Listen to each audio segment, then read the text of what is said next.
নমস্কার, নিউজ ভ্যানগার্ডের পর্দায় সবাইকে স্বাগত জানাচ্ছি। প্রতিনিয়ত রাজনৈতিক পারদ ক্রমশ ঊর্ধ্বমুখী। ইতিমধ্যে দেশ জুড়ে লোকসভা নির্বাচন চলছে, তপ্ত রোদেই চলছে প্রচার অভিযান। অন্যদিকে তাপমাত্রাও ক্রমশ ঊর্ধ্বমুখী। তাপমাত্রার সাথে রাজনৈতিক পারদ মিলেমিশে একাকার। এই মুহূর্তে অনেকেই হয়তোবা এসি বা কুলার কেনার জন্য দোকানে ছুটে যাচ্ছেন, ঘর ঠান্ডা করার জন্য বিভিন্ন টোটকার ব্যবহার করছেন। কিন্তু এই এসি বা কুলার ছাড়া ঘর আপনি তো ঠান্ডা করছেন, কিন্তু পৃথিবী কি আদৌ ঠান্ডা হচ্ছে, নাকি পৃথিবী জ্বলছে আগুনে? সেই হচ্ছে মূল প্রশ্ন। অনেকেই কৃত্রিম উপায়ে ঘর শীতল করে রাখছেন, আরাম নিচ্ছেন, কিন্তু বাইরের চিত্রটা কিন্তু অন্য কথা বলছে। কি কারণ, কেনই বা জ্বলছে পৃথিবী, সে বিষয়ে বিস্তারিত জানবো। আমার সাথে স্টুডিওতে রয়েছে বিজ্ঞান আন্দোলনের কর্মী ডক্টর মিহির লাল রায়। প্রথমে আপনাকে নিউজ ভ্যানগার্ডের পর্দায় স্বাগত জানাচ্ছি। এই যে আমরা দেখতে পাচ্ছি ইতিমধ্যে এসি কুলার প্রায় প্রত্যেকটি ঘরে এই মুহূর্তে রয়েছে। সাধ্য ছাড়াও মানুষ চেষ্টা করছে যে যতটুকু সম্ভব ঘরে যেন একটা এসি না হলেও কুলার যেন রাখা যায়। কিন্তু পৃথিবী তো জ্বলছে। পৃথিবীকে কিভাবে ঠান্ডা করা সম্ভব, কতটা প্রয়োজন এই মুহূর্তে গাছের? প্রশ্নটা হচ্ছে যে পৃথিবীটা জ্বলছে, এটা ঠিক। গ্রহণ যন্ত্রণা আমরা অনুভব করছি, এটা শুধু ব্যক্তিগত পর্যায়ে নয়, সামগ্রিকভাবে সবাই আমরা এটা মনে করছি। যদি ধরুন এই শহর আগরতলার কথা, ত্রিপুরার কথা, তাহলে অন্তত দেখব যে প্রতিদিনের যে সর্বোচ্চ তাপমাত্রা স্বাভাবিক সর্বোচ্চ তাপমাত্রার থেকে ৩-৪ ডিগ্রি বেশি হচ্ছে, এবং সামগ্রিকভাবে সারা পৃথিবীতেই এই ঘটনাটা ঘটছে। একেবারে সাম্প্রতিক সময়ে যে বিশ্ব আবহাওয়া সংস্থা, ওয়ার্ল্ড মেটেরোলজিক্যাল ডিপার্টমেন্ট, ওরা মার্চ মাসে একটা রিপোর্ট প্রকাশ করেছে, দ্য স্টেট অফ ক্লাইমেট 2023। আমরা দেখিয়েছি গত ১৭৪ বছরের মধ্যে সবচেয়ে উষ্ণতম বছর ছিল 2023, এবং এটা বাড়ছেই। এখন যে 2024, আমরা জানি না সেই 2023-এর রেকর্ডকেও অতিক্রম করবে কি না। কিরকম বাড়ছে পরিমাণটা? একেবারে শিল্প বিপ্লব 1850 থেকে 1900, এই সময়কালে যে পৃথিবীর তাপমাত্রা ছিল তার চেয়ে 1.45 প্লাস মাইনাস 0.12 ডিগ্রি সেন্টিগ্রেড। আমরা জানি 2015 সালে সারা পৃথিবীর বিভিন্ন দেশ প্যারিস ক্লাইমেট এগ্রিমেন্টে ঘোষণা করেছিল, বিশ্ব সম্মেলন হয়েছিল। সেখানে বিজ্ঞানীদের তথ্য নির্ভর চিত্র থেকে এই ঘোষণা দেওয়া হয়েছিল যে আমরা এই তাপমাত্রা কোনো অবস্থায় যাতে 1.5 ডিগ্রি সেলসিয়াসের বেশি অতিক্রম না করে, যদি করে তাহলে সমূহ বিপদ। 24 সালে আমরা দেখলাম 1.45 প্লাস মাইনাস 0.12 ডিগ্রি সেলসিয়াস হয়ে যাচ্ছে। তাহলে একটা মারাত্মক অবস্থায় আমরা আছি। বলা যেতে পারে যে ঘরে আগুন লাগলে যেরকম অবস্থা, সেরকম অবস্থায় আমরা আছি। আমি একটু আপনাকে থামাচ্ছি। আমাদের রাজ্যের যদি একটু পরিস্থিতিটা আমাদের দর্শকদের সামনে তুলে ধরি, যে কিভাবে সবুজ বনায়ন প্রতিনিয়ত ধ্বংস করা হচ্ছে, বড় বড় গাছ কিভাবে কেটে ফেলা হচ্ছে, দেখা যাচ্ছে সরকারি বেসরকারি বিভিন্ন উদ্যোগে সেই গাছগুলি কাটা হচ্ছে, সেই চিত্র আমরা একবার আমাদের দর্শকদের সামনে তুলে ধরবো। এই যে দেখা যাচ্ছে, আমরা জানি যে আমাদের রাজ্য পাহাড়ি ঘেরা, চারদিকে সবুজ পাহাড়, কিন্তু এখন কিন্তু আর ত্রিপুরায় সে যে তকমা ছিল সবুজ পাহাড়ের, সে তকমা কিন্তু প্রতিনিয়ত হারাচ্ছে। কেন? বিভিন্ন জায়গায় দেখা যাচ্ছে সমতল তো বটেই, এবার পার্বত্য অঞ্চলেও বড় বড় গাছ কাটা হচ্ছে। একেবারে নাম্বার দিয়ে সে সমস্ত গাছ কেটে নিয়ে যাওয়া হচ্ছে। কখনো দেখা যাচ্ছে যে একেবারে নিয়ম করে, আবার কোথাও দেখা যাচ্ছে বড় দস্যুদের আক্রমণে বিভিন্ন জায়গায় গাছ এক প্রকার খালি হয়ে যাচ্ছে, বন এক প্রকার খালি হয়ে যাচ্ছে। আমরা দেখতে পাচ্ছি একদিকে উত্তপ্ত রোদ, তৎসঙ্গে এই যে গরম, ভ্যাপসা গরম, সেই গরমের ফলে দাবানলের মতো ঘটনা দেখা যাচ্ছে। আবার অন্যদিকে গাছ কেটে ফেলার মতো চিত্র উঠে আছে। আমি আবার আপনার কাছে যাচ্ছি, এই যে ছবিটা আপনারা দেখলেন টিভি স্ক্রিনে, কেমন মনে হচ্ছে, কি দৃশ্য মনে হচ্ছে, আগামী দিনে আরো কতটা ভয়াবহ পরিস্থিতির আকার ধারণ করতে পারে? এটা তো ভয়াবহ বটেই, কিন্তু একটা জিনিস আমাদের লক্ষ্য রাখতে হবে। প্রথমত হচ্ছে পৃথিবীর উত্তাপ বাড়ার জন্য প্রধান কারণটা কি? গাছ কিন্তু পৃথিবীর উত্তাপ বাড়ানোর জন্য দায়ী নয়, গাছ কাটাটাও উত্তাপ বাড়ানোর জন্য দায়ী নয়। উত্তাপ বাড়ানোর জন্য দায়ী হচ্ছে বাতাসে গ্রিন হাউস গ্যাস, প্রধানত দুটো, এক হচ্ছে কার্বন ডাইঅক্সাইড আর হচ্ছে মিথেন। এই কার্বন ডাইঅক্সাইড বাড়ছে কেন? জীবাশ্ম জ্বালানির ব্যবহার। প্রয়োজনে নিশ্চয়ই আমরা জ্বালাচ্ছি, কিন্তু প্রধান কারণ হচ্ছে বাণিজ্যিক কারণ। সে কার্বন ডাইঅক্সাইডটা বাড়ছে, তার জন্য উত্তাপ বাড়ছে। এখন হচ্ছে গাছের ভূমিকাটা কি? গাছের ভূমিকাটা হচ্ছে যে বাতাসে যে কার্বন ডাইঅক্সাইড আছে সেটা শুষে নেয়। কেন শুষে নেয়? তার খাদ্য তৈরি করার জন্য। গাছের খাদ্যের প্রধান উপাদান হচ্ছে বাতাসে কার্বন ডাইঅক্সাইড। যদি গাছ কম থাকে তাহলে কার্বন ডাইঅক্সাইডটা সে অ্যাসিমিলেট করতে পারবে না। গাছ কম, কার্বন ডাইঅক্সাইডের সঞ্চয় আমরা বাড়াচ্ছি, বাতাসের উত্তাপ কমছে না। এই জন্য গাছ কাটা দায়ী। এখন হচ্ছে যে আমাদের অঞ্চলে গাছ কাটা হচ্ছে, দেশে গাছ কাটা হচ্ছে, কিন্তু সারা পৃথিবীর যদি বিচার করি যে পৃথিবীর ফুসফুস বলছে আমাজন রেইন ফরেস্ট, সেটাও দাও। এগুলো হচ্ছে বড় বড় কারণ। হ্যাঁ, স্থানীয় কারণ তো আছেই। আমাদের আবহাওয়াটা নির্ভর করে হিমালয়ের উপরে।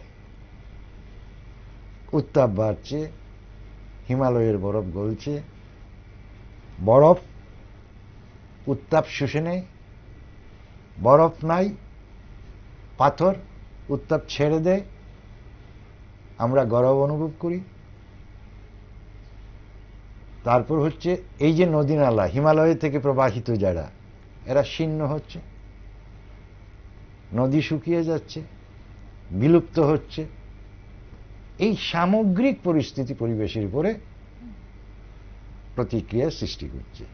নিশ্চয় যে গাছ কাটা হচ্ছে, এবং বিশেষ করে প্রাকৃতিক বন উজাড় করা হচ্ছে, সেটা হচ্ছে। এটার জন্য বিষয়ে দেখা যায় যে সরকারি উদ্যোগে এই গরমকালে বা এই গ্রীষ্মকালে আমরা দেখতে পাই বিভিন্ন জায়গায় গাছ লাগানো কর্মসূচি, অর্থাৎ বৃক্ষরোপণ কর্মসূচি আমরা দেখতে পাই, যেখানে ছোট ছোট চারা রোপণ করা হয়। তারপর প্রায় 1 থেকে 1.5 মাস পরে গিয়ে দেখা যায় সেই গাছগুলির রক্ষণাবেক্ষণ নেই, মরে গেছে।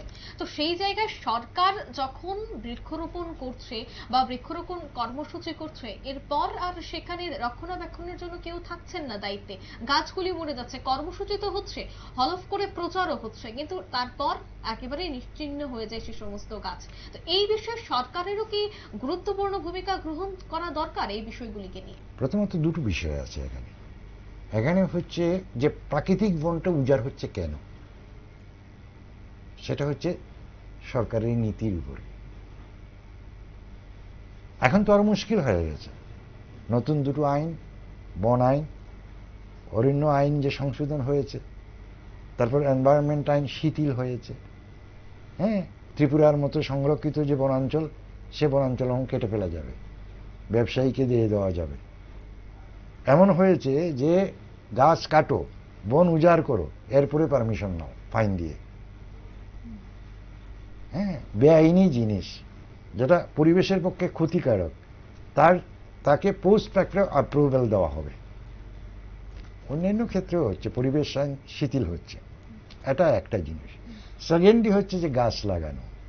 গাছ লাগানোর ক্ষেত্রে রক্ষণাবেক্ষণ একটা গুরুত্বপূর্ণ বিষয়, সেটা করা হয় না, সেটা আমাদের অভিজ্ঞতা আছে।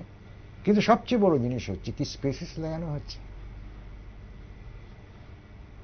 যেসব গাছ কাটা হচ্ছে স্থানীয় প্রজাতির গাছ, দীর্ঘদিনের গাছ, তার বদলে এমন সব গাছ, ইউক্যালিপটাস এবং বিভিন্ন ধরনের গাছ, বিদেশি গাছ লাগানো হচ্ছে। তার কিছু কিছু সমস্যা আছে। প্রথমত হচ্ছে তাদের প্রস্বেদনটা বেশি, রেসপিরেশনটা বেশি। তাতে কি হয়, বাতাসে আর্দ্রতা বাড়ে, আর বাতাসে আর্দ্রতা বাড়লে গরম বেশি লাগবে।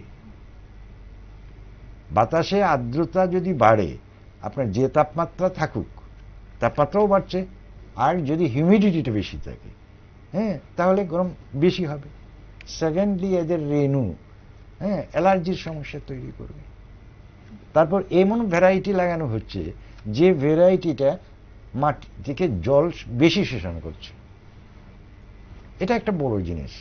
আমাদের সরকারি পর্যায়ে এসব বিষয়ে কম নজর দেওয়া হয়, এটা একটা জিনিস। সেকেন্ডলি সার্বিকভাবে আমরা বলবো যে সরকারের যে পলিসি আছে, বন নীতি যেটা আছে, পরিবেশ আইন যে শিথিল করা হচ্ছে, হ্যাঁ, বনাধিকার আইন কে কি করা হয়েছে আমরা জানি, বনের আইন আমরা কি করা হয়েছে জানি, যে এনভায়রনমেন্ট ইম্প্যাক্ট অ্যাসেসমেন্টস এর যে আইন ধারা এগুলো আছে, এগুলোকে শিথিল করা হয়েছে। এই সামগ্রিক জিনিসটাই ক্ষতি করছে। এবং আগরতলা শহরে, ত্রিপুরার আবহাওয়াতে এটা ভাবার কোনো কারণ নাই, একেবারে স্থানীয় ব্যাপারটা। একদমই। এবং এই মুহূর্তে যদি একটু পরিসংখ্যানটাকে দেখতে হয়, তবে গোটা বিশ্বে এখনো পর্যন্ত প্রায় 500 কোটি গাছের প্রয়োজন রয়েছে, ঘাটতি রয়েছে সেখানে। 500 কোটি গাছ লাগানোর দরকার এই মুহূর্তে। আমাদের রাজ্যের কথাই যদি বলি, আমাদের রাজ্যে কিন্তু দেখা যাচ্ছে বিভিন্ন প্রত্যন্ত এলাকায় একেবারে গাছ কাটার মতো ছবি উঠে আসছে, গাছ ধ্বংস করা হচ্ছে, বনাঞ্চল ধ্বংস করা হচ্ছে। অন্যদিকে বন দপ্তরের আধিকারিকদের প্রত্যেক মাসে মাইনে দেওয়া হয়, তাদের কাজ হচ্ছে যে গাছ রক্ষণাবেক্ষণ করা। কিন্তু সেক্ষেত্রে কি রাজ্যের বন দপ্তর তাদেরও সজাগ দৃষ্টি রেখে কাজ করা উচিত, নাকি তারা তাদের ভূমিকাটাকে সঠিকভাবে পালন করছে না? কেন তাদের মূল দায়িত্বই হচ্ছে গাছ রক্ষণাবেক্ষণ করা। তবে কিভাবে অবৈধভাবে বিভিন্ন জায়গায় গাছ কাটা হচ্ছে, সেই জায়গায় কি দায়ী করা যায় রাজ্যের বন দপ্তরকে? না, সেটা তো ঠিকই আছে, কর্তব্যে গাফিলতি যদি হয়ে থাকে। কিন্তু যেখানে আইনটাই হচ্ছে পরিবেশের পক্ষে নেতিবাচক, হ্যাঁ, বড় বড় কোম্পানিগুলো নির্বিচারে গাছ কাটতে পারবে, তাদের কিছু হবে না, ওরা পারমিশন পেয়ে যাবে। এখন অনেক ক্ষেত্রে রাজ্যের উপর নির্ভরশীল না, ওরা হয়তো দিল্লি থেকে পারমিশন নিয়ে আসবে, মিনিস্ট্রি থেকে, হ্যাঁ, সেটা করবে। এবং বিভিন্ন কারণেও কাটতে হচ্ছে, রাস্তা হচ্ছে, জনসংখ্যা বাড়ছে, ঘর বাড়ি হচ্ছে, হ্যাঁ, কাটা পড়ছে। এটা যাতে না হয় সরকারের নীতি প্রণয়নটা সেবা। প্রথম হচ্ছে নীতিটা। নীতি যদি ঠিক না থাকে, নীতিটাই যদি পরিবেশের পক্ষে প্রতিকূল হয়, হ্যাঁ, তাহলে দায়িত্বপ্রাপ্ত অফিসারটা করবেটা কি? হ্যাঁ, এখানে এই যে কিছু কিছু গাছ কাটছে, এটা ঠিক না, হ্যাঁ, কিন্তু এটাই বড় কারণ নয়। বড় কারণটা হচ্ছে সারা পৃথিবী জুড়ে যে নীতি প্রণীত হয়েছে, আমাদের দেশের ক্ষেত্রে ইদানিংকালে পরিবেশ আইনকে শিথিল করা হচ্ছে, বন আইনকে যে শিথিল করা হচ্ছে, একদমই এইগুলা আইনের কিছু একটা ক্ষতিকারক। পরিবর্তনের দরকার। আরেকটা বিষয় দেখা যায় যে এই মুহূর্তে বা এই যে তাপপ্রবাহ প্রতিনিয়ত রয়েছে বা আগামীতেও সতর্কবার্তা জারি করা হয়েছে রাজ্যের জন্য, হলুদ সতর্কবার্তা এই মুহূর্তে দেখা যাচ্ছে যে রাজ্যবাসী প্রত্যেকেই এসির দোকানে ছুটে যাচ্ছেন এসি কেনার জন্য বা কুলার কেনার জন্য। কি মনে হয় আজকের দিনে দাঁড়িয়ে এসির দোকানে না ছুটে নার্সারির দোকানে কি গাছের চারা কেনা সবথেকে বেশি উপকারী? একটা জিনিস হচ্ছে, আজকে ভীষণ গরম, এই জন্য আজকেই গাছ লাগাবো, হ্যাঁ, আর সকালে গাছ লাগিয়ে বিকালে তার ফল ভোগ করবো, এটা তো হয় না। হ্যাঁ, আমরা বন উজাড় করছি, হাজার শত শত বছরের পুরনো বন। আমাদের মূল দায়িত্বটা হবে ক্ষয়ে যাওয়া প্রাকৃতিক বন উদ্ধার করা। আরো তো অনেক সময় বাকি হ্যাঁ, রয়েছে, এখন এটা থেকে যদি কাজটা শুরু করা যায়। সেটাই তো সারা গ্লোবালি এটা বলা হচ্ছে। এই যে ক্লাইমেট, প্যারিস ক্লাইমেট এগ্রিমেন্ট, এই কথাটা বলা হচ্ছে, সেখানে কমিটমেন্ট করেছে বিভিন্ন রাষ্ট্র যে তাদের যে বন আছে সেটা পুনরুদ্ধার করবে ওরা। তারপরে সামাজিক বনায়ন, এটাকে আন্দোলনের রূপ দিতে হবে। রবীন্দ্রনাথ ঠাকুরের বৃক্ষরোপণ, সেখান থেকেই আমরা প্রতি বছর বন মহোৎসব করি। সেই বন মহোৎসবে একসময় ত্রিপুরা রাজ্যে এরকম ছিল যে স্থানীয় প্রজাতির গাছ লাগাও, ফুলের গাছ লাগাও, ফলের গাছ লাগাও, বাড়িতে বাড়িতে, শহরগুলোতে এইগুলো এইভাবে করো। এটা এটা এটা একটা জিনিস যে পরিচর্যাও বাড়বে। হ্যাঁ, যদি অ্যাভেইলেবল সিডলিংস যদি থাকে, চারা গাছ যদি থাকে, স্থানীয় ফুলের চারা, ফলের চারা, এগুলো যদি থাকে বাড়ি করে লাগানো যাবে। এগুলো নিশ্চয় ভালো, এগুলো অসুবিধা কিছু নেই। ইতিমধ্যে যেহেতু দেশে নির্বাচনী আবহ চলছে, প্রত্যেকটি রাজনৈতিক দল তাদের ইস্তেহার প্রকাশ করেছে, কিন্তু এই ইস্তেহারের দিকে যদি একটু বা এক ঝলক দেখা যায়, সেক্ষেত্রে দেখা যাচ্ছে যে বনাঞ্চল বা সবুজায়নের জন্য কোনো কিছুই কিন্তু সেই ইস্তেহারে উল্লেখ করা হয়নি। প্রথমেই হচ্ছে পরিবেশ রক্ষা, তারপরেই তো জীবন বাঁচবে। সেক্ষেত্রে পরিবেশ রক্ষায় কোনো কিছুই কিন্তু কোনো ইস্তেহারে উল্লেখ করা হয়নি। কতটা কাম্য এই বিষয়গুলো?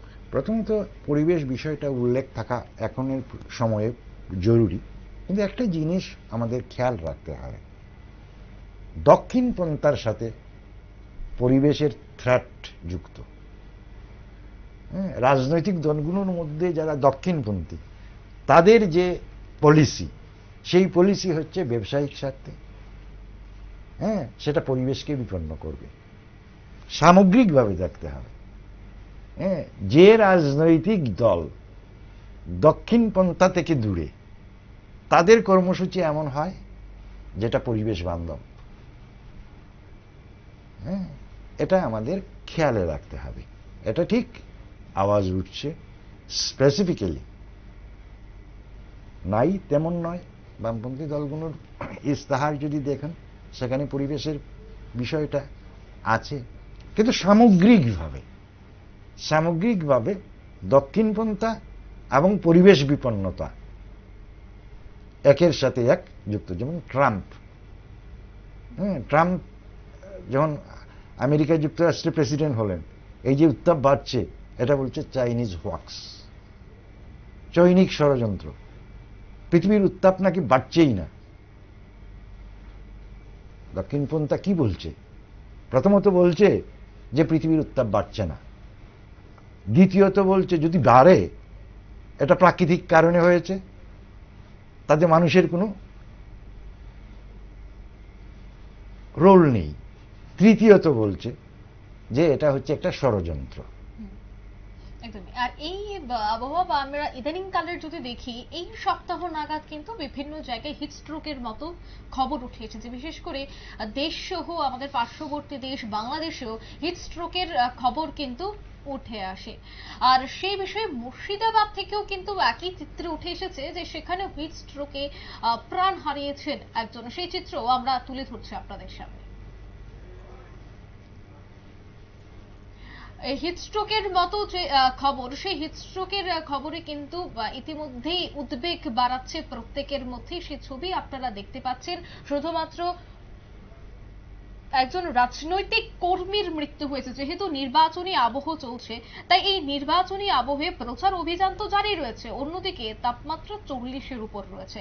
তাই দেখা যাচ্ছে উত্তর প্রদেশ থেকে শুরু করে পশ্চিমবঙ্গের বিভিন্ন জায়গায় কিন্তু হিটস্ট্রোকের মতো খবর উঠে আসছে। চলতি সপ্তাহে বাংলাদেশে প্রায় 3 থেকে 4 জনের মৃত্যু হয়েছে, যদিও এখনো পর্যন্ত মেডিকেলি অফিসিয়ালি কিছু বলা হয়নি, কিন্তু এই যে খবর তা কিন্তু প্রতিনিয়ত উদ্বেগ বাড়াচ্ছে। সে বিষয়ে আমি বিস্তারিত জানবো। আমার সাথে সরাসরি টেলিফোন লাইনে যুক্ত হয়ে গেছে এক্সিকিউটিভ এডিটর নীল বণিক। নীল, প্রতিনিয়ত উত্তাপ বাড়ছে, অন্যদিকে হিটস্ট্রোকের খবরে কিন্তু রীতিমতো এক প্রকার আতঙ্কিত দেশবাসী, কি বলবে?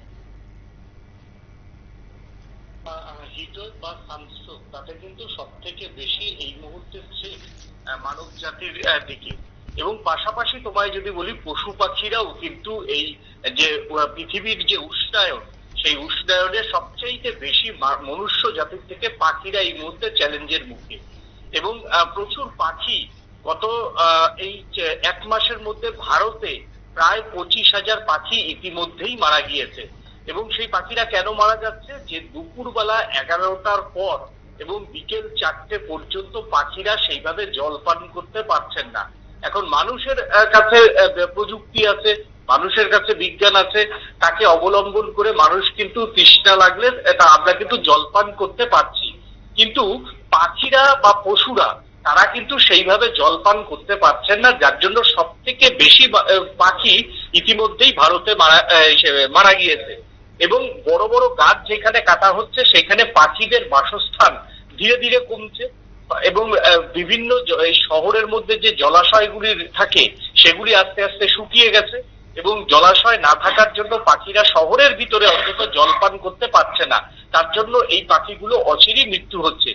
এই যে বিষয়গুলি, পরিবেশের যে ছোট ছোট বিষয়গুলি, সেইগুলি নিয়ে কিন্তু কোনো ভাবনা এখনো পর্যন্ত কোনো সরকারের আমি অন্তত দেখিনি, কি বামপন্থী কি ডানপন্থী। যেহেতু পশ্চিমবঙ্গের ছেলে, 34 বছরের বাম শাসনের কিছুটা সময় আমি পেয়েছি, সেইখানেও দেখিনি যে এইভাবে মানে বামপন্থী সরকারকে পরিবেশের জন্য অন্তত কিছু করতে। 1 নম্বর।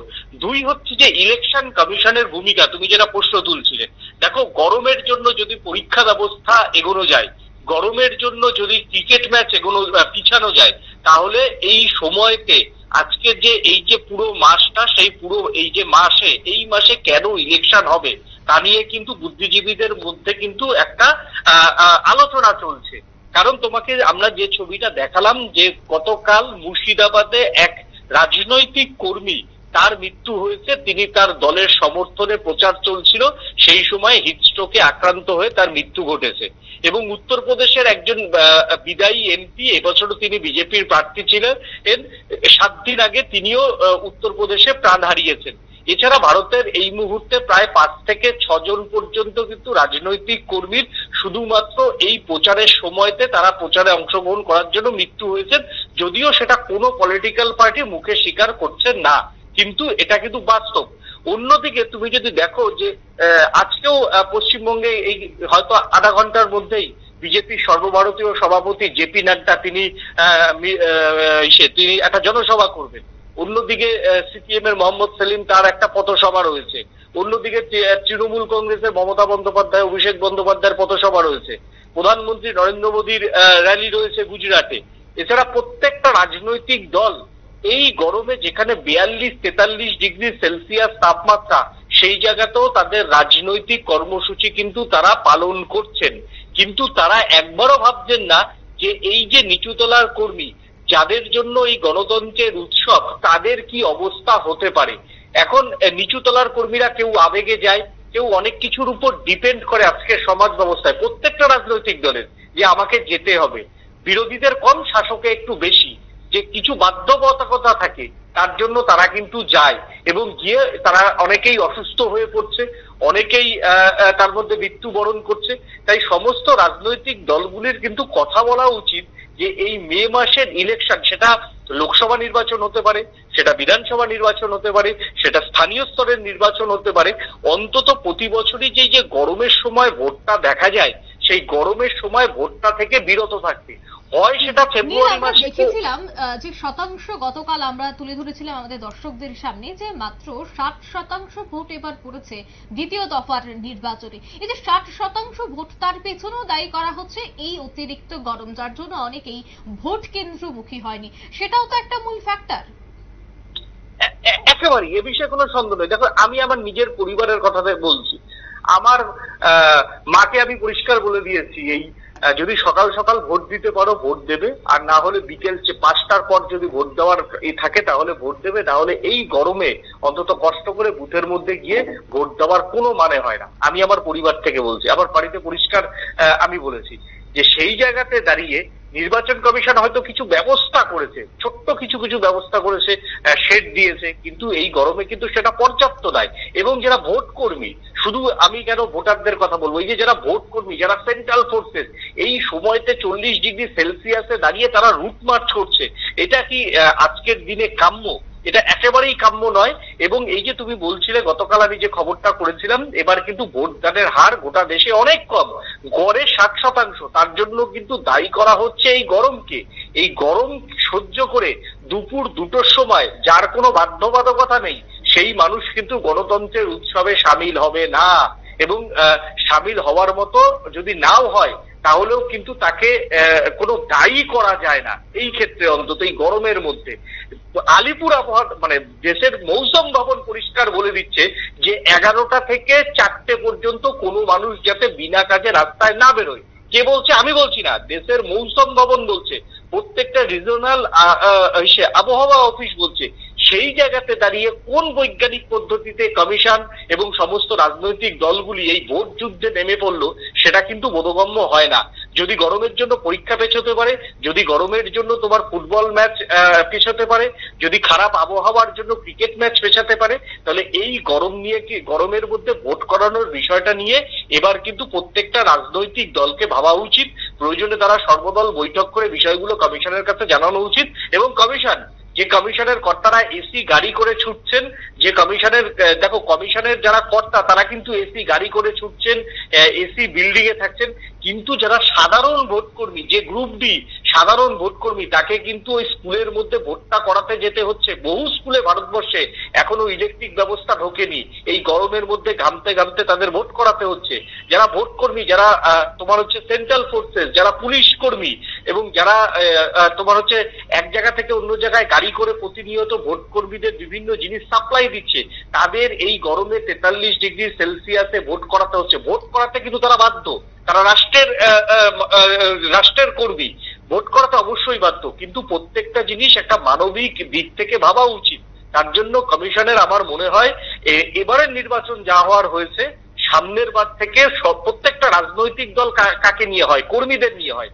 তাই নেতারা কিন্তু তোমার হচ্ছে জনসভা করে তারা এসি গাড়ি পাচ্ছেন, এসি বাড়িতে গিয়ে রেস্ট করছেন, কিন্তু যারা সাধারণ কর্মী 30 কিলোমিটার, 40 কিলোমিটার, 20 কিলোমিটার দূর থেকে আসছে, এই খুঁট খোলা লরিতে আসছে শুধু একবার প্রিয় নেতাকে দেখার জন্য, তাদের কথাটাও কিন্তু প্রত্যেকটা রাজনৈতিক দলের ভাবা উচিত। কারণ মানুষের জন্য ভোট, সেই মানুষকে যাতে কিভাবে রিলিফ দেওয়া যায়, কিভাবে গণতন্ত্রের উৎসবে অন্তত 80% উপরে ভোট করানো যায়, এই বিষয়গুলো কিন্তু কমিশনের চিন্তা ভাবনা করা উচিত। আর পরিবেশের কথা, রাজনৈতিক দলগুলি ম্যানিফেস্টোতে 2-4 লাইন ভালো কথা লিখলেই পরিবেশ নিয়ে কথা বলা যায় না।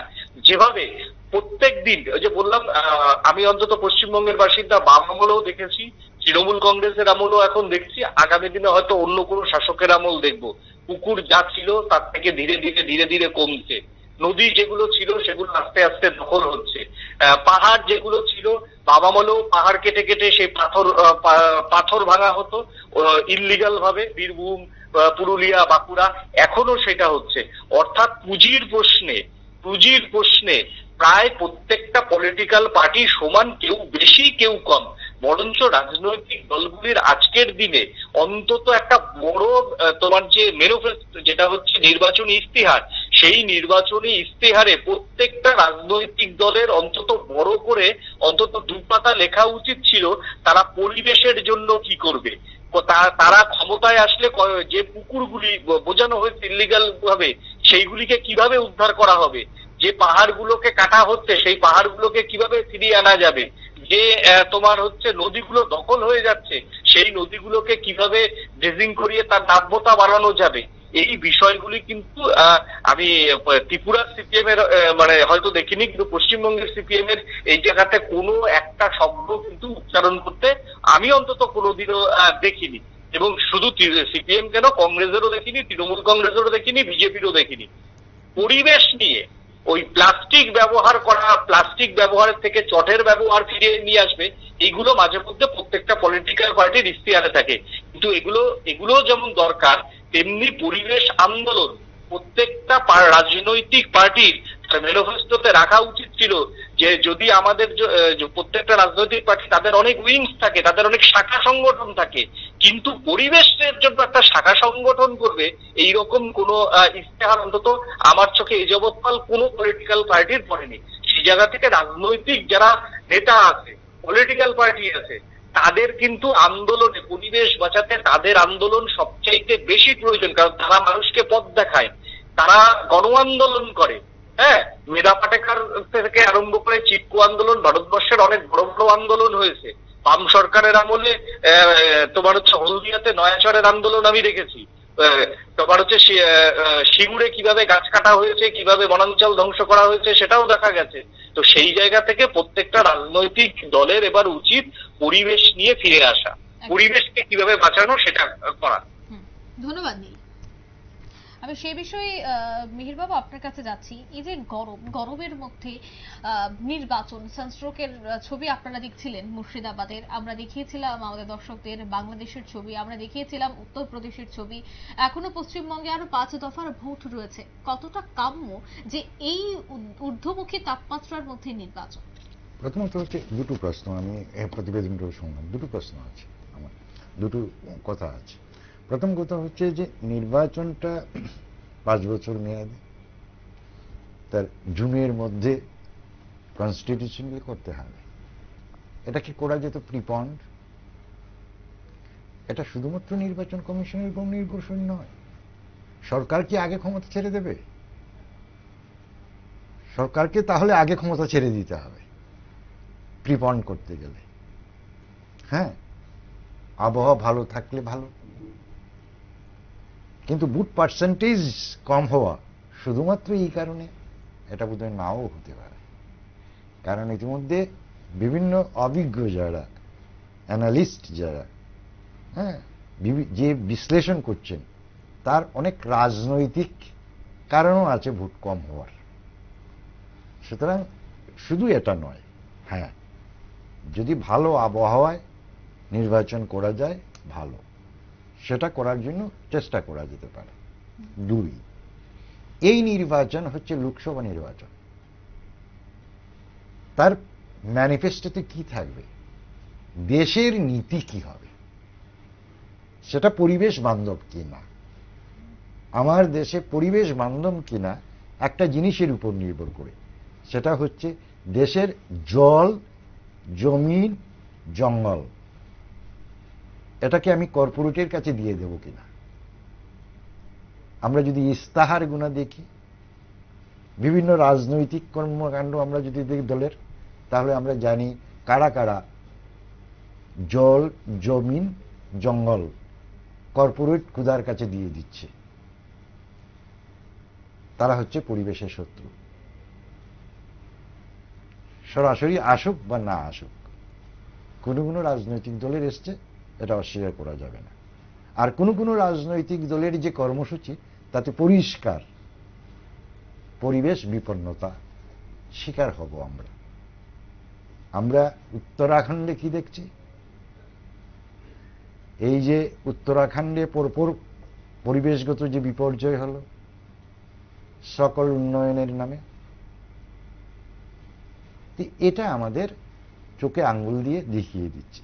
সুতরাং যে নির্বাচনী ইস্তাহারগুনা বা রাজনৈতিক দলগুনা নির্বাচনে আসরে আছে, তারা পরিবেশের প্রশ্নে তাদের ভূমিকা আমরা জানি না, বুঝি না, এটা বলা যাবে না।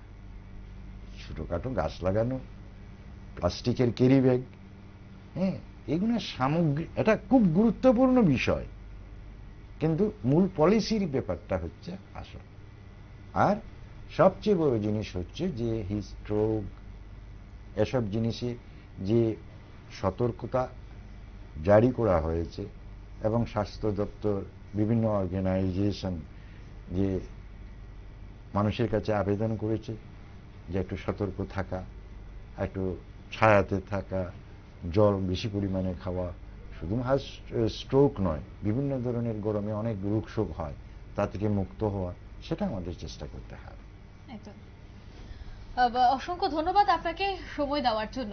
অর্থাৎ গাছ লাগান প্রাণ বাঁচান, সেই শব্দ বা সেই কথাটা আমরা ছোট থেকেই জেনে এসেছি, বা আমরা পরীক্ষার খাতায়ও সেই কথাগুলি কিন্তু লিখে আছি। আদতে কতটা আমরা গাছ লাগিয়ে নিজেদের প্রাণ বাঁচাচ্ছি? আদৌ না।